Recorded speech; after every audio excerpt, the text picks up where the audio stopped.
Bonsoir et merci de nous rejoindre pour ce 23h au sommaire. L'islam et les défis contemporains, c'est le thème du 9e colloque international des musulmans de l'espace francophone. La rencontre s'est ouverte à Grand-Bassam, 18 pays y prennent part. Un non-voyant exerce comme il se doit son métier de kinésithérapeute. Il tient même sa propre clinique. Dali Gogo arrive à satisfaire ses clients en dépit de son handicap. Comment y arrive-t-il? Nous le saurons dans cette édition.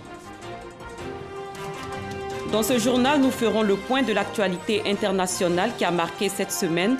Dans ce 7 sur 7, nous parcourrons notamment la Corée du Nord et le Kenya. Merci de suivre ce point de l'actualité. Les musulmans de l'espace francophone sont en conclave à Grand-Bassam à la faveur de leur 9e colloque. La rencontre vise à engager des discussions et débats autour des questions qui intéressent la société musulmane. 18 pays y participent. Les travaux vont durer 5 jours. Thème retenu, l'islam et les défis contemporains. Abou Sanogo. Les travaux du 9e colloque international des musulmans de l'espace francophone ouvert à Grand-Bassam. Il se donne pour objectif de créer et de favoriser la rencontre entre les différents acteurs musulmans, de leur faire partager leurs expériences, les amener à échanger en tenant compte des spécificités nationales. Pourquoi le CIMEF? Il s'agissait en son temps d'un séminaire international de formation des responsables des associations islamiques de l'Afrique de l'Ouest, de trouver un cadre d'échange entre les musulmans de l'espace francophone pour qu'ensemble, on puisse échanger nos expériences pour prévenir les crises et aussi éviter les erreurs dans notre travail islamique. C'est en présence du ministre d'État, ministre de la Défense Ahmed Bakayoko, parrain de cette 9e édition, que le professeur Tariq Ramadan a exposé sur le thème « L'islam et les défis contemporains ». Comment rester fidèle à la voie? Les défis, ce n'est pas forcément ceux qu'on nous pose depuis l'extérieur, c'est ceux qu'on doit comprendre de l'intérieur. Il y en a un vrai défi aujourd'hui, c'est comprendre la globalité de notre message de façon équilibrée, entre les règles qu'il faut respecter, les valeurs qu'il faut comprendre et puis les objectifs qu'il faut essayer d'atteindre. Le ministre d'État Ahmed Bakayoko a salué la tenue de ce colloque en terre ivoirienne. Il a indiqué à la suite de l'exposé du professeur Tariq Ramadan que l'un des défis à relever demeure le vivre ensemble. Les religions sont des solutions pour vivre en paix, pour que les hommes puissent vivre en harmonie les uns avec les autres, pour éviter les guerres. Tous ces enseignements, on voit que si on les applique sous la base de notre foi religieuse, nous permettent d'être des gens bien. Nous devons donc travailler à ne pas franchir le cap que font certains, de transformer l'islam en un contenu idéologique politique. Dès que vous rentrez dans la politique, vous rentrez dans les travers de conquête des territoires, de conquête du pouvoir, de conquête d'espace, de conquête d'influence, avec tout ce que cela entraîne comme vanité, orgueil. Et le défi aujourd'hui contemporain, c'est de continuer à vivre ensemble. Comment vivre ensemble dans notre diversité? Comment vivre ensemble en paix?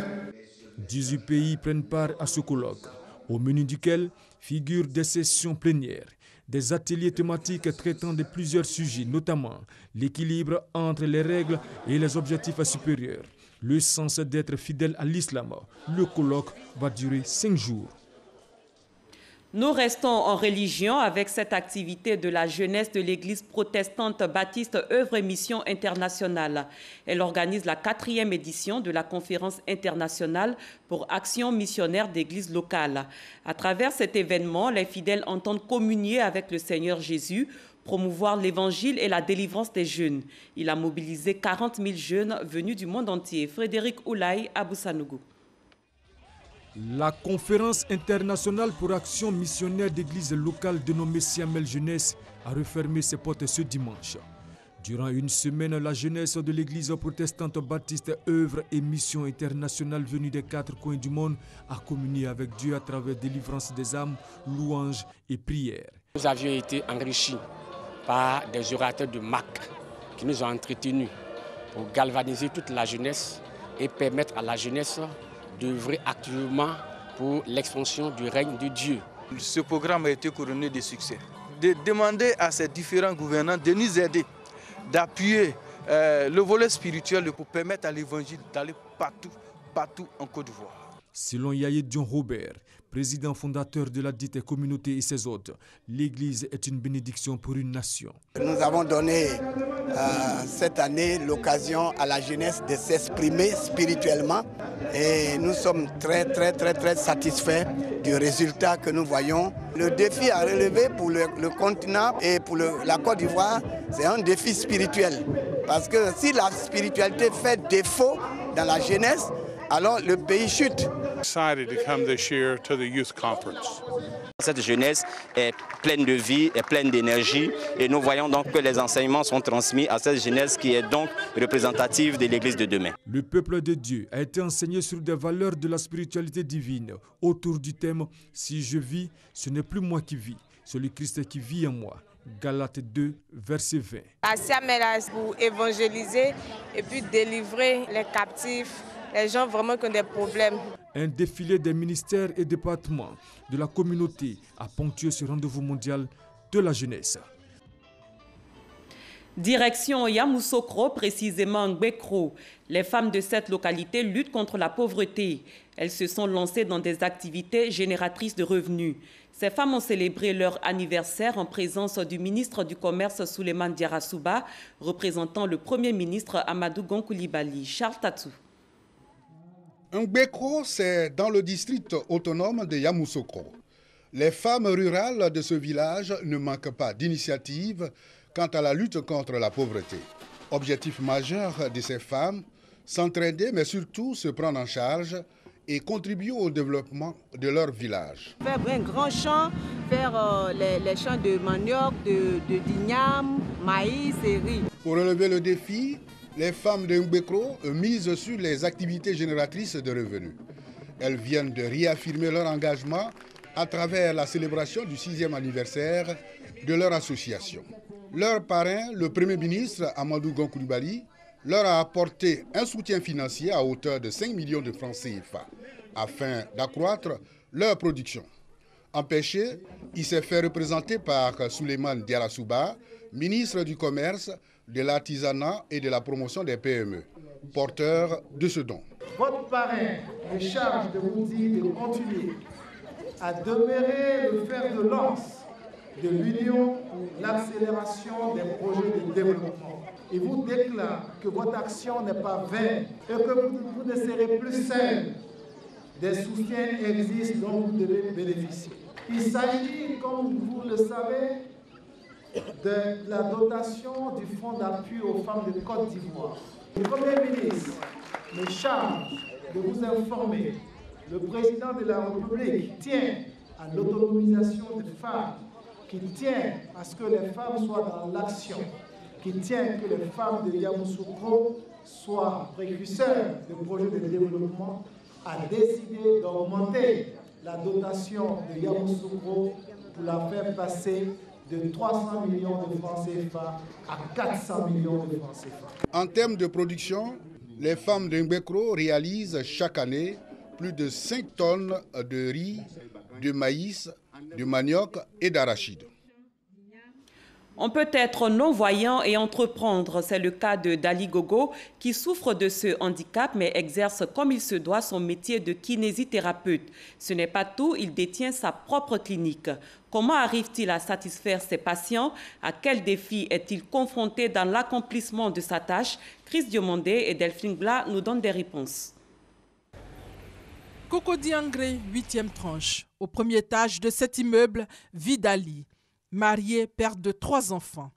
Il est non-voyant et kinésithérapeute depuis 30 ans. Au réveil, il confie sa journée à Dieu avant de rejoindre son lieu de travail, pas loin de son domicile. Il explique ici son parcours. J'ai toujours été malvoyant jusqu'en terminale. Et donc là, après le bac, la vision était devenue très basse, très difficile.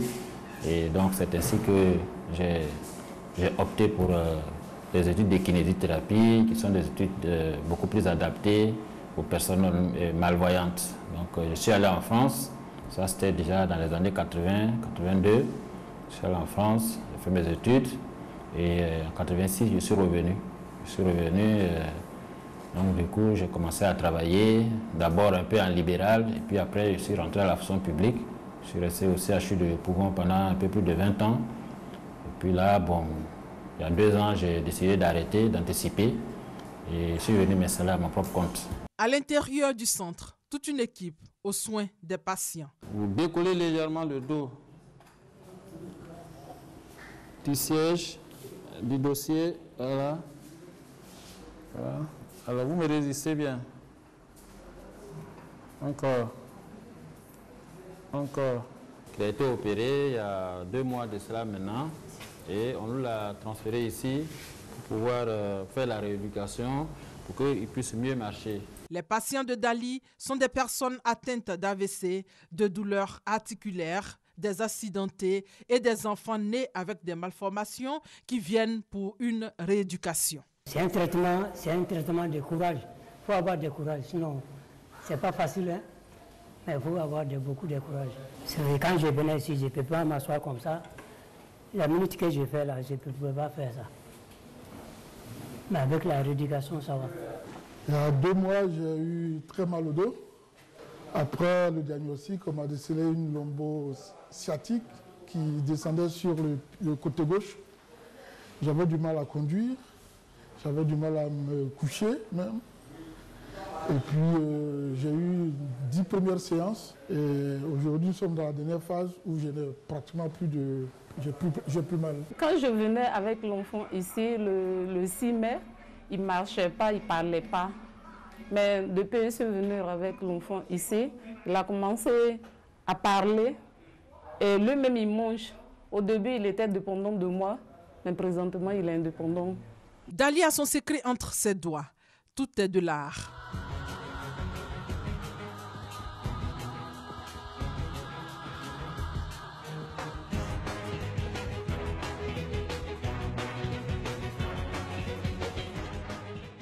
C'est un métier pratique, c'est un métier manuel et c'est un métier qui permet à la personne qui est malade d'être tout de suite touchée là où le mal existe.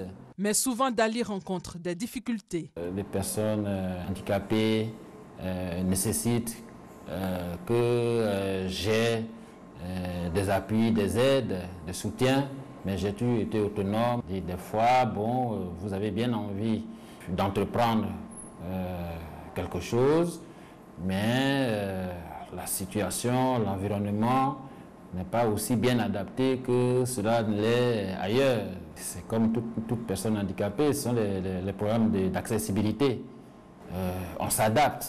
Son efficacité et son courage ont fait de lui une personne incontournable dans le milieu des kinésithérapeutes.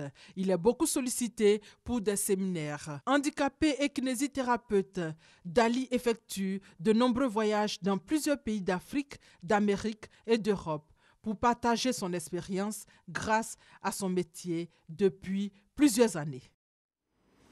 Dans le domaine de l'éducation, la région du Poro récompense ses meilleurs élèves.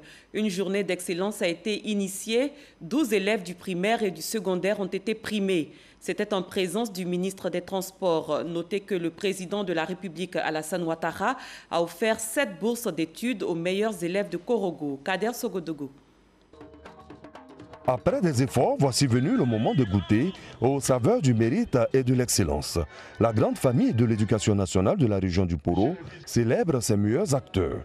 L'excellence doit constituer une valeur cardinale partagée par tous les Ivoiriens. Une journée de l'excellence et du mérite au cours de laquelle 12 élèves admis de la plus belle des manières au CEPE et à l'entrée en 6e, au BEPC et au baccalauréat ont été récompensés. J'ai appris mes leçons. J'ai bien retenu ce que le maître m'a dit en classe. J'ai pris des notes. Il y avait un dicton que le professeur nous avait donné, l'effort fait l'effort. C'était là le maître mot de mes travaux. Cette journée de l'excellence et du mérite dans le Poro est à sa 6e édition. Son initiateur, un cadre de la région, vise un seul objectif, faire de cette partie du pays un modèle dans le domaine de l'éducation nationale. Je voudrais appeler ici à côté de moi Koundenecha Aïcha. Aïcha était avec nous il y a 2 ans. Elle est du lycée Oufouette. Elle était primée donc, comme meilleure bachelier de la région du Poro. Aïcha a pu obtenir une bourse pour poursuivre ses études aux États-Unis.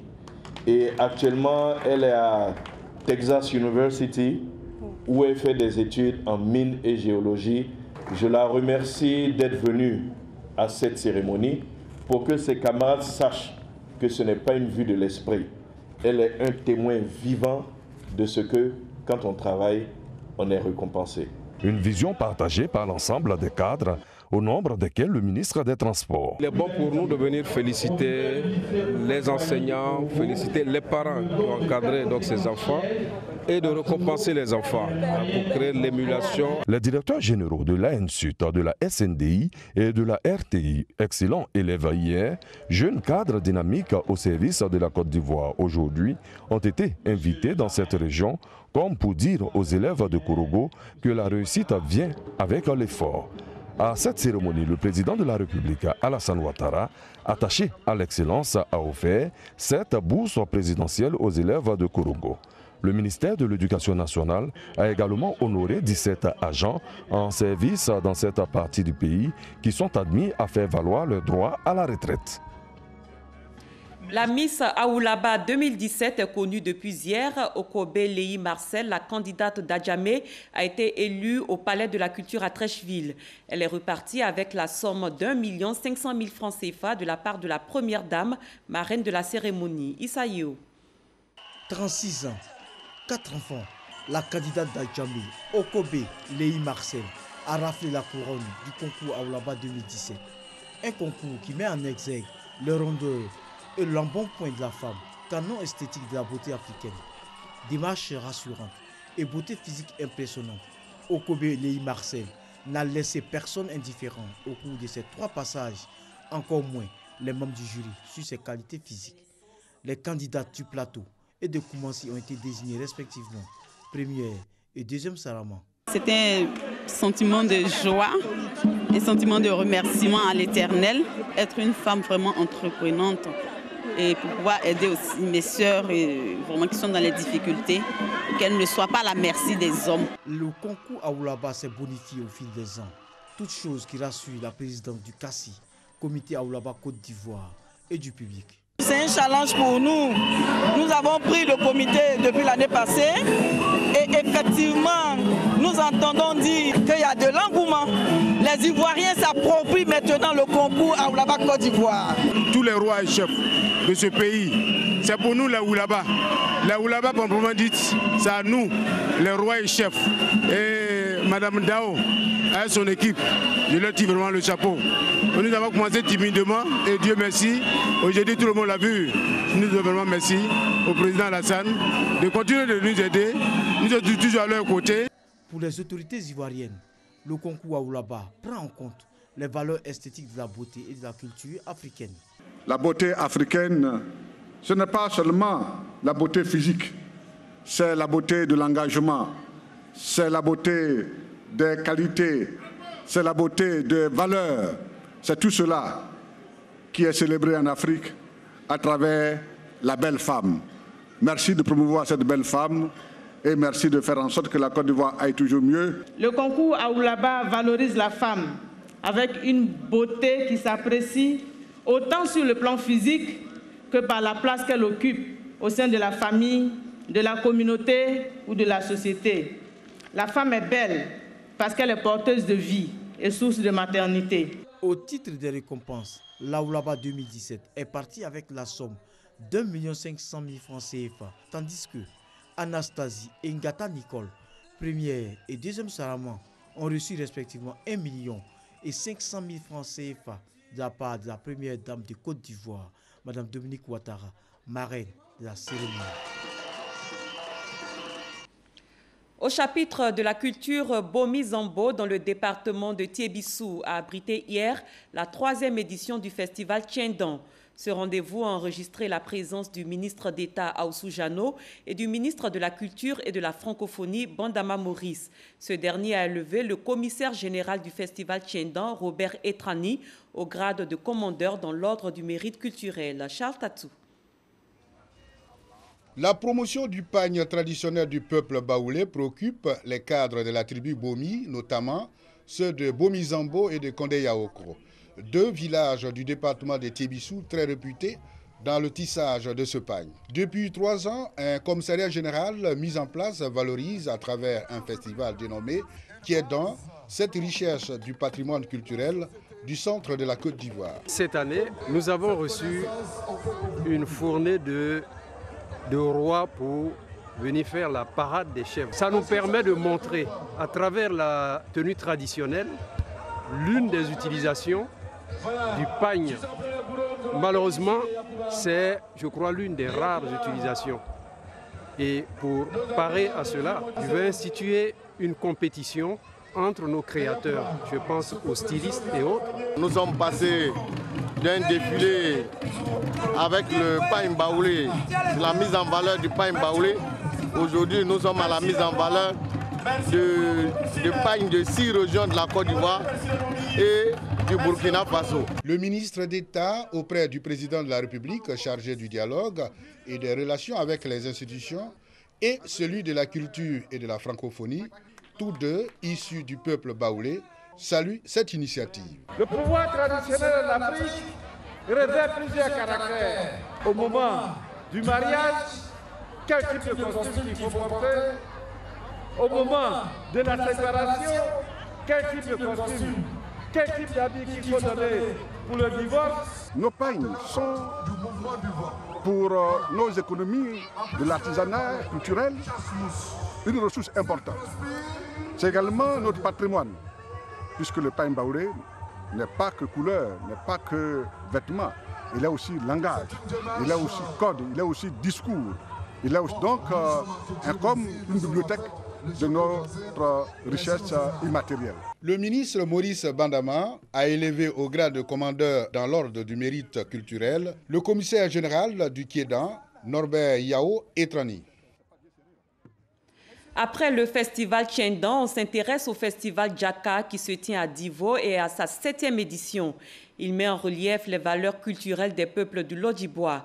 Pendant une semaine, les arts culinaires, vestimentaires, le conte, la musique et différents rites traditionnels de cette région du centre-ouest de la Côte d'Ivoire vont être célébrés. Franck Quadiou. La bienvenue au Djaka Festival, avec le sourire et la beauté en prime. L'hospitalité des peuples d'Ida et Goudier dans le Lodjibois célébré à Divo. Cette 7e édition s'est voulue celle du tourisme intérieur et du brassage à des peuples. C'est plus de 20 villages avec des populations qui sont venues de partout pour dire que le Djaka Festival a un sens, a son rôle à jouer dans la cohésion. Une cohésion qui passe par la manifestation culturelle. La danse Nouyo-Walo, évocation vestimentaire ancestrale suivie des danses Kassi, le Guébé-Djougou, le Wakada, le Zavredada, le tambour parleur, la Mewale de Guitry, sans oublier l'art culinaire avec le Techra et le Tikriti entre autres. Par exemple en Chine, il y a des valeurs culturelles et ils valorisent. Mais pourquoi chez nous, tout ce qui est la tradition, par exemple la hotte, c'est toute une histoire. La hotte, instrument de conservation traditionnelle de l'eau, mais pas que. Le pain d'Ida, le fameux kodé, tissé à partir du raffia, du pain béni, pour certains fils de la région vivant à l'étranger, revenus s'imprégner de leur culture. Donc, Djaka Festival représente pour moi non seulement une fierté, mais une reposition de la force de l'Afrique, en particulier de la région de Dida, c'est-à-dire du Lodjibois comme on l'appelle. Le Djaka sort du pont culturel entre certaines danses rituelles anciennes et d'autres plus ludiques, telles la banana. Bref, 7 jours de réjouissance bien appréciés. Les Malinqués, les Baoulés, les Sénoufos, les Dida, les Baoulés, ils sont tous représentés de village en village, de campement en campement. J'admets que le festival a tenu toutes ses promesses. Nous accueillons n'a pas plus l'envol souhaité. Donc qu'est-ce qu'il faut faire? Il faut amener les uns et les autres à comprendre que le Dakar Festival est une chance pour la région. Une région d'ailleurs déterminée à insérer sa culture dans le patrimoine national, et cela de vive voix.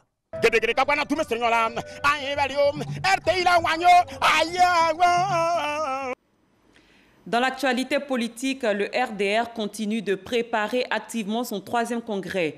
Il est prévu en septembre prochain. Hier, la commission mobilisation était à Yopougon pour mettre en ordre de bataille les militants dans cette commune. Sylvie Touri. C'est à la place CP1 de Yopougon que Touré Mamadou et sa délégation ont été reçus par les militants RDR de la commune. L'occasion d'un meeting pour aviver la flamme militante en vue du congrès à venir.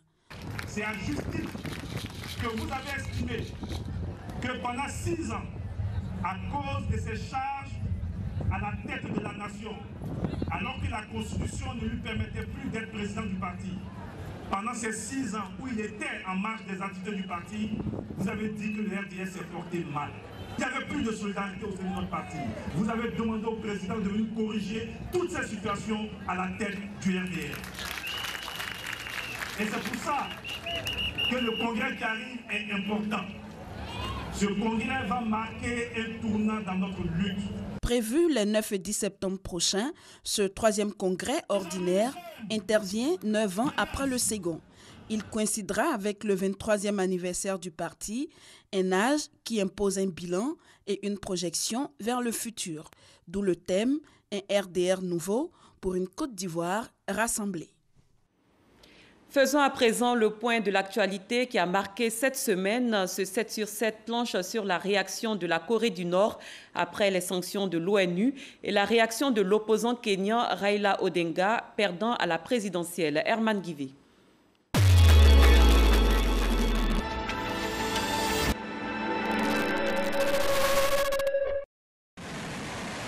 La Corée du Nord a condamné lundi dernier la nouvelle volée de sanctions que lui a infligée l'ONU, déclarant qu'elle ne négocierait pas sur ses programmes nucléaires et balistiques tant qu'elle serait sous la menace des États-Unis. Les sanctions adoptées le samedi précédent par le Conseil de sécurité de l'ONU constituent une violation violente de sa souveraineté, a déclaré Pyongyang.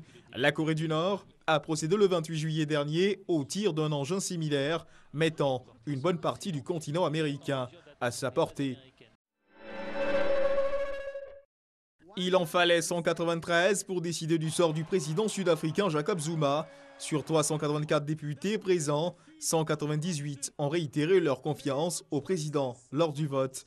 Après cette motion de défiance à son encontre, Jacob Zuma échappe une nouvelle fois à la démission forcée. En mai dernier déjà, il avait échappé de justesse à une motion de défiance au sein de son propre parti, suite au remaniement ministériel controversé de mars. L'ANC reprochait à Jacob Zuma de s'entourer de proches et d'avoir limogé le populaire ministre des Finances, Pravin Gordhan.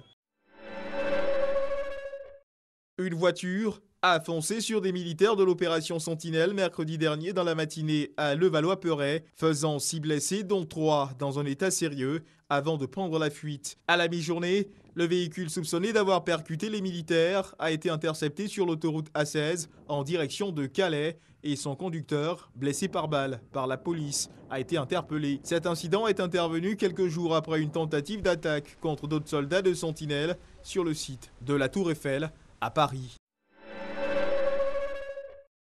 Le président vénézuélien Nicolás Maduro a dit jeudi dernier souhaiter une conversation avec le président américain Donald Trump qui a pris des sanctions contre son pays, affirmant garder les armes à la main contre toute éventuelle agression. Donald Trump évoque une possible option militaire au Venezuela. L'Assemblée constituante a apporté samedi dernier son soutien au président Nicolás Maduro. L'opposition a également une fois manifesté contre le gouvernement samedi à Caracas. Les manifestants ont également critiqué Donald Trump qui avait évoqué une option militaire possible au Venezuela. Au moins 37 personnes ont été tuées vendredi dernier dans la collision de 2 trains dans le nord de l'Égypte, près d'Alexandrie, un des accidents ferroviaires les plus graves de ces dernières années dans le pays. La catastrophe a également fait 123 blessés selon un communiqué du ministère de la Santé. La collision aurait été causée par l'arrêt de l'un des 2 trains sur les voies après une panne. Un rassemblement controversé de groupuscules de l'extrême droite américaine ce samedi en Virginie a viré au drame quand une voiture a foncé sur la foule des contre-manifestants antiracistes, faisant un mort et 19 blessés. Les victimes étaient des contre-manifestants venus dénoncer la présence à Charlottesville de groupes de la droite radicale et identitaire américaine dans le Ku Klux Klan et des néo-nazis. Donald Trump condamne la violence et la haine de tous les extrémistes, dont les suprémacistes blancs. Au Kenya, depuis l'annonce vendredi soir de la réélection du président Uhuru Kenyatta, le candidat malheureux à la présidentielle, Raila Odinga, rejette sa défaite. L'opposition a durci le ton après la mort d'au moins 11 personnes dans les affrontements entre manifestants et policiers qui ont éclaté. Raila Odinga a annoncé ce dimanche qu'il se prononcera mardi prochain sur la marche à suivre pour son camp. D'ici là, il a appelé ses partisans à ne pas aller au travail demain, lundi.